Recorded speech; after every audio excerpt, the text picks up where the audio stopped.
So depending on the NVMe that you end up getting, some motherboards, depending on the one that you get, they have different NVMe heatsinks. This is why you gotta look stuff up sometimes. Intel RST only supports PCIe M.2 SSD with UEFI ROM.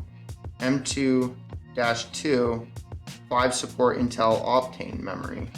Oh, I already lost my screwdrivers. These are definitely not magnetic. I take that back. Okay, so we gotta remove this sticker as well. Our NVMe, there's a slot here. You put that where there's a little slot there. This is where the magnetic screw would have come into a lot of use.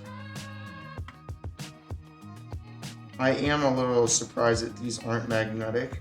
Alright, so that's the RAM, the CPU, and the NVMe. Some of your NVMe drives may have like a big heatsink, which if that's the case, you're gonna wanna remove it. All right, my friends, now I'm gonna throw this in the actual computer and put CPU cooler on it.